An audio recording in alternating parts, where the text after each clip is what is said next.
होके बैठो, कमर सीधी करके। हाँ, हमारे साथ ओम शब्द ध्वनि बोलो।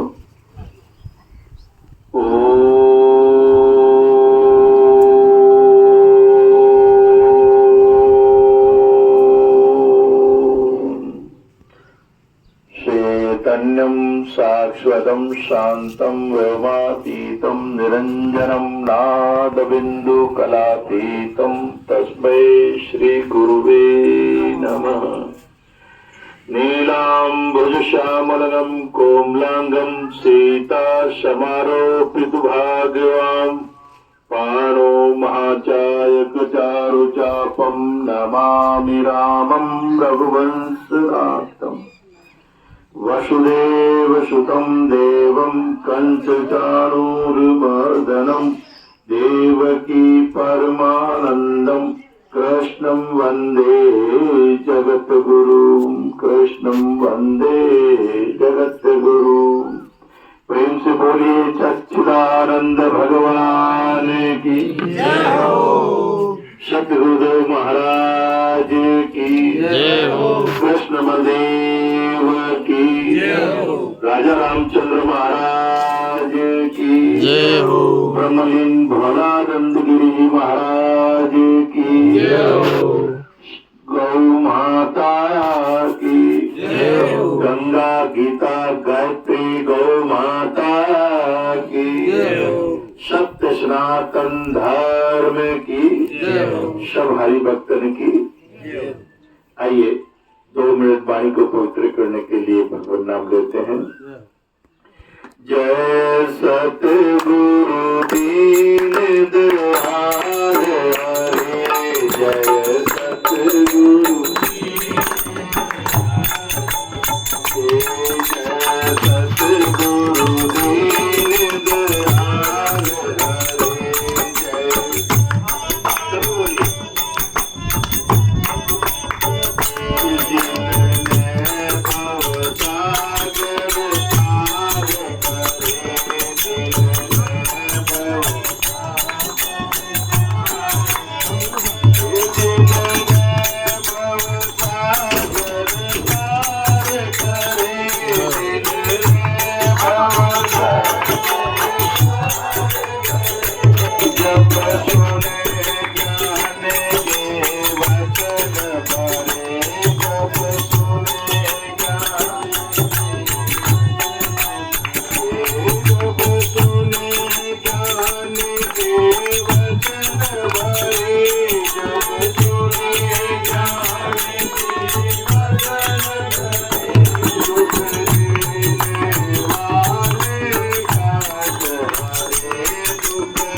अर्चनीय वंदनीय प्रातः स्मरणीय जगत नियंता की चरण चरण में विराजमान अखिल ब्रह्मांड नायक परब्रह्म परमात्मा सद्गुरुदेव एवं जगत जननी गौ माता के चरणारविंदों में शाश्वत दंडवत प्रणाम करते हुए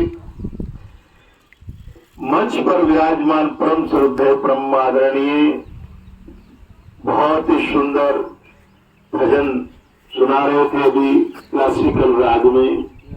और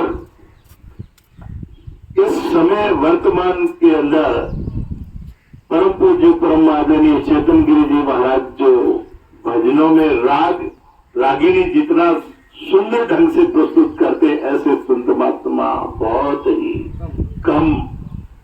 गाना तो हर कोई गा लेता है, गाना कोई बड़ी बात नहीं है, परंतु उसका राग रागिनी समय परिस्थिति के अनुसार गाना बहुत ही टिपिकल होता है। और वो परम पूज्य परम आदरणीय हमारे स्वामी चेतन गिरी जी महाराज जो है वर्तमान में बहुत ही सुंदर प्रस्तुति दे रहे हैं। और परम पूज्य आदरणीय माता श्री जी नारायण गिरी जी और संत जी और सुंदर आप इस संगीत को वाद्य देने वाले सभी भक्तों, श्रद्धामयी करुणामयी जगदम्बा अम्बा अम्बालिका भवानी के स्वरूप में मेरी माताएं बहने एवं जगत पिता ब्रह्मा के स्वरूप में सज्जनों बंधुओं एवं भाइयों, ब्रह्मांड में होनहार तारों की तक टिमटिमाते हुए बालक बालिका है। बड़े सौभाग्य की बात है कि आज भोलागिरी जी महाराज का नाम और उनके गुणगान और उनके बारे में बहुत दिनों से सुनते आ रहे हैं। और वह कुत्तों के बारे में भी आपकी तपोस्थली रही है जहाँ मुनि महाराज रहे हैं। और उनकी समाधि के दर्शन के लिए बहुत दिनों से मेरी लालसा थी, परंतु नहीं आ पाए। परंतु आज महाराज श्री की कृपा हुई, भोलागिरी जी की जिससे आज समाधि के दर्शन हुए और उनके साथ साथ महाराज श्री जी की भी कृपा हुई। अभी आप जानते हो कि भागवत कथा चल रही है आपके गांव में। वैसे मेरे को भी पता नहीं था, ये बच्चे जो है इनको हमने काम सौंप रखा है कि भाई जहां जहां भी आप कथा करो और सनातन धर्म संस्कृति को जागृत करें और गौ सेवा का कार्य करें। जब महाराज श्री का मेरे पास फोन आया 11 तारीख को, वह कार्यक्रम चल रहा था, हमारे पूज्य गुरुदेव का निर्वाण दिवस था। तो पहले जो फोन आया तो सत्संग चल रहा था। बाद में जब वापसी फोन मैंने किया तो बोले कि हमारे यहाँ तो आपकी भागवत कथा कार्यक्रम चल रहा है। अरे मैंने कहा अभी तो यहाँ गौशाला में चल रहा है। बोले नहीं नहीं हमारे गांव में चल रहा है। तो हम भी एकदम विचार में आ गए भाई कि क्या बात है भाई। तो फिर पता किया तो बोले हाँ ठीक है। तो ये भागवत जी की कृपा हुई, जो कि भागवत जी की कृपा से आज भोलानंद गिरी जी महाराज के समाधि के दर्शन हुए और हमारे भोलानंद समाधि के उत्तराधिकारी पूज्य चेतन गिरी जी महाराज के भी आज यहाँ समाधि स्थल पर दर्शन हुए और आप सबके बड़े सौभाग्य की बात है।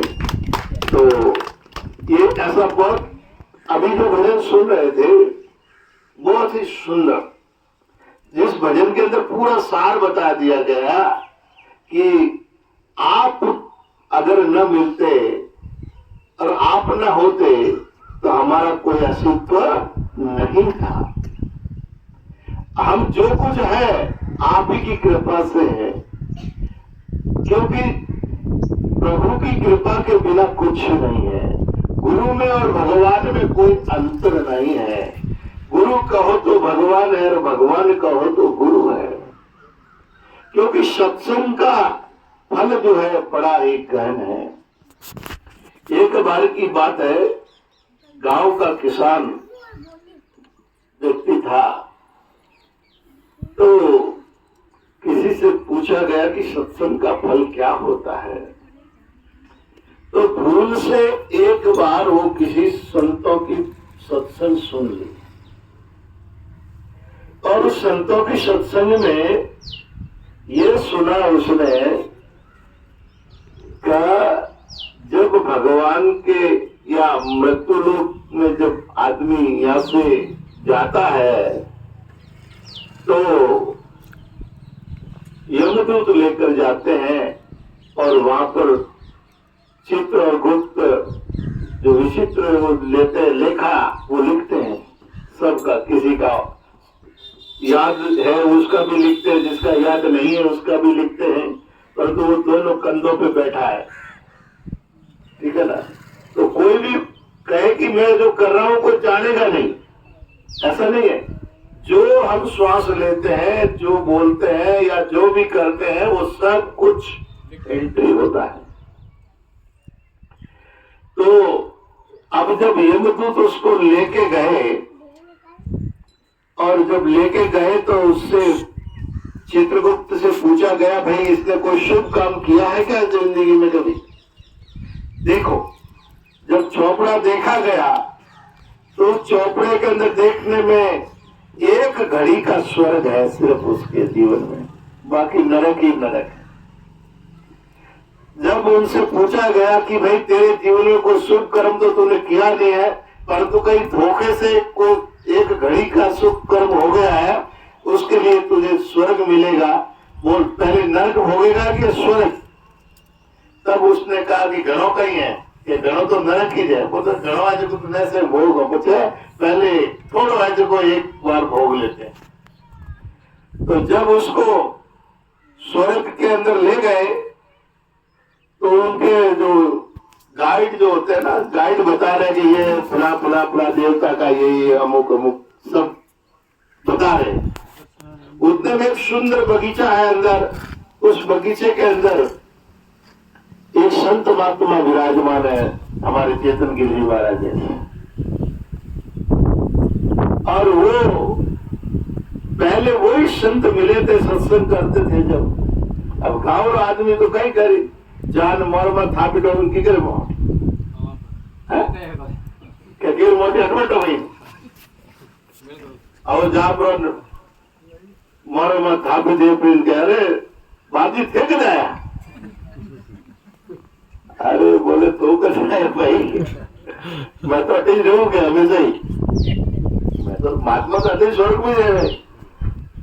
बाकी सब लोग मरने के बाद में स्वर्ग जाते हैं, परंतु संत सन्यासी महात्मा जितने होते हैं वो जिंदे सहदे शरीर स्वर्ग में होते हैं।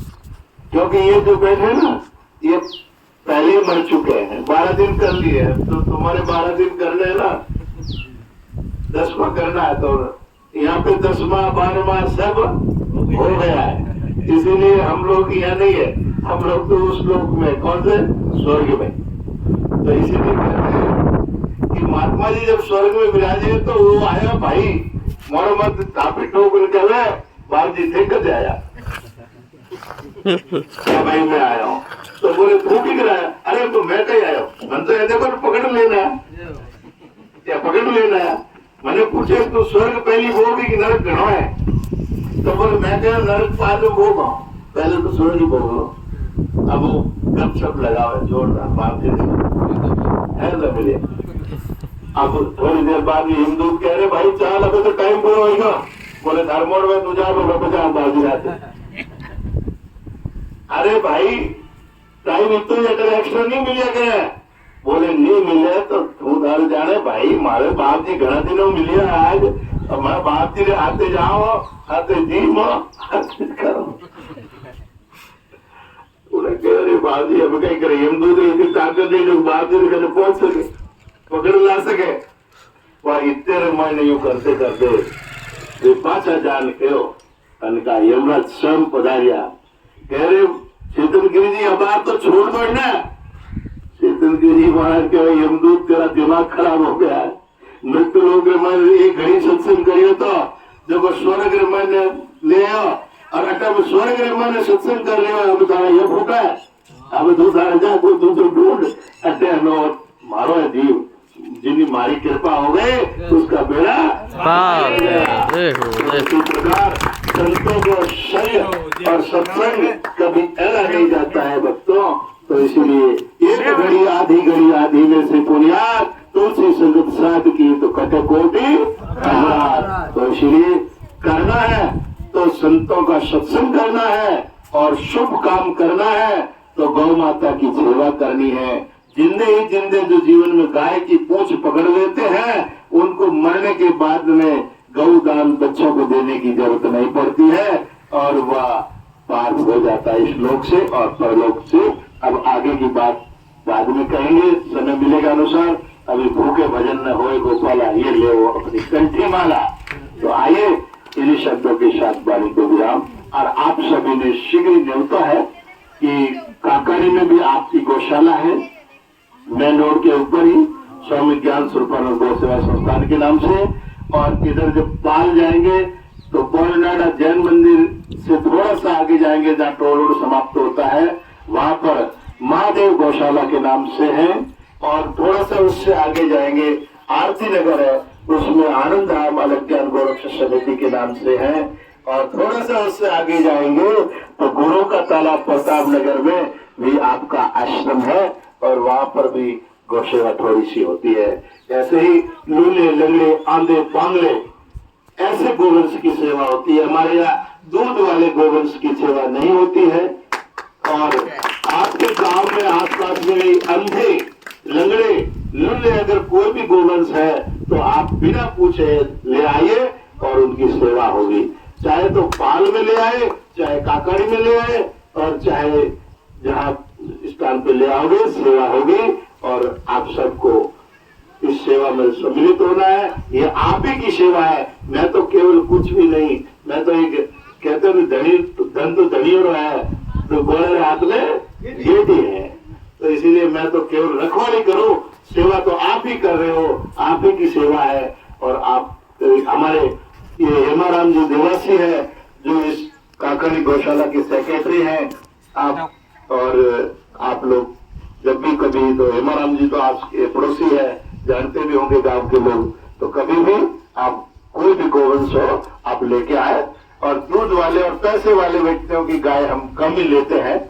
अगर घर में कमाने वाला नहीं है, कोई विधवा है या बीमारी ग्रस्त है तो ऐसा व्यक्ति सरपंच के लेटर पैड पे लिखवा के लाए कि वास्तविकता में इसके घर में कमाने वाला नहीं है तो उसके लिए कोई पैसा डिमांड नहीं है। कोई भी वो अपनी इच्छा से चाहे 500 दे चाहे 5000 दे। और जो पैसे वाले हैं उनके लिए तो पैसे के लिए सेवा करनी है, कोई बात नहीं। बस इन्हीं शब्दों के साथ वाणी को विराम। हरिओम तत्सत, हरिओम तत्सत।